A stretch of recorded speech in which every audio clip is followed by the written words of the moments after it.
What up, guys, and welcome to Stretch Books. It is the books that will help you to discover deeper purpose and master higher productivity. The book that we're going to be talking about today is The E-Myth by Michael Gerber.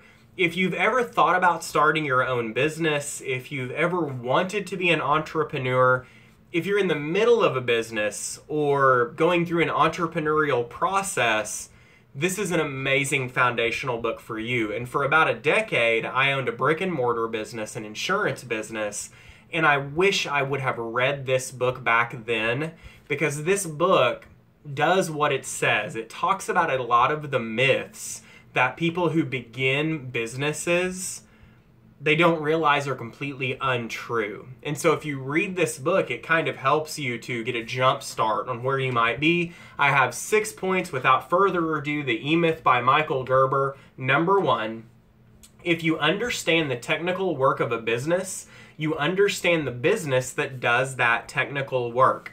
That's the E-Myth itself. Meaning, if you're a really good cupcake maker, or you're a really good insurance agent, or you're good with numbers, believing that being good at that technical work gives you all the tools you need to be able to run a business, that's the E-Myth, okay? So believing that doing the technical work allows you to start a business, and that means that you can run the business of that technical work, two very different things, right? And so Michael Gerber, he basically breaks down a business personality into 3 different personality types.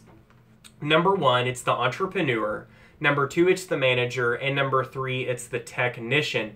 And he says most people start out 70% technician. That means that they're able to really bake cupcakes well. And so somebody says, hey, you should start a business because you're good at baking cupcakes. The problem is that usually the ability to manage and the ability to be entrepreneurial makes up the other 30%, which is not enough to be able to have a successful business. This is why you see 9 out of 10 businesses failing within the first 5 years. And then I believe it's like the other 60-some% that fail out of that 10% after that. If a person is really well-rounded in all 3 areas, entrepreneurial, the ability to manage, and they have the technical work down, if those are fairly equal, that is the recipe in Michael Gerber's mind for an amazing entrepreneur.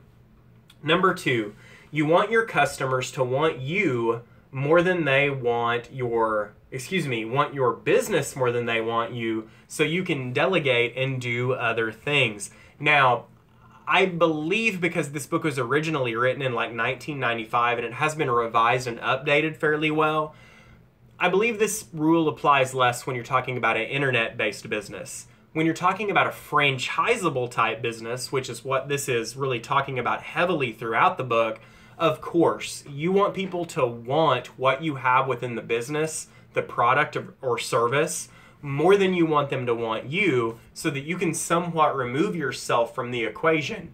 He uses McDonald's, as this concept that if he can put together a system, and we'll get into that in another point, that is good enough, that puts out a good enough product, then they want the product. They don't care about you as long as they get the product, and you can remove yourself from that product.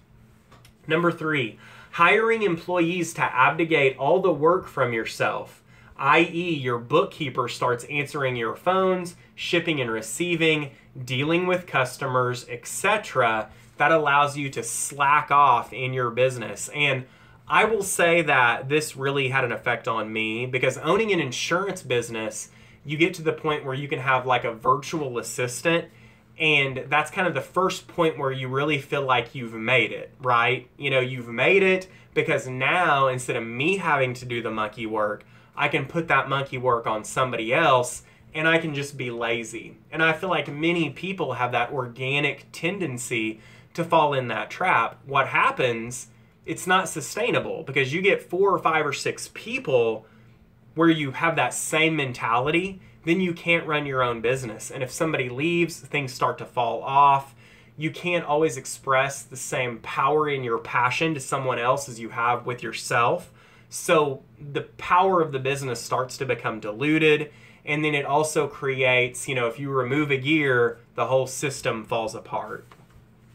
Number 4, if you build your business around ordinary people, you will be forced to learn the skills to build your business without extraordinary employees. This organically forces you to create turnkey systems. And I feel like this speaks very heavily to franchisability. And again, he uses the example of McDonald's. If you look at a McDonald's and if you watch them for any given period of time, there is a military-like structure to what's being done. It's very productive, it's very efficient, and using Michael Gerber's words, you may not have extraordinary employees working in a McDonald's, but you have an extraordinary system, which thinking that you want to learn to run your business without extraordinary employees, that's the mindset a person wants, because it forces you to create an order to your business, an organizational style, something that can then be cut and copied, something that becomes franchisable within your business. And then if you have some employees who become extraordinary, that's just an added bonus. But it really sets you up for success with employees when you make the model do the work, not the employee do the heavy mental lifting.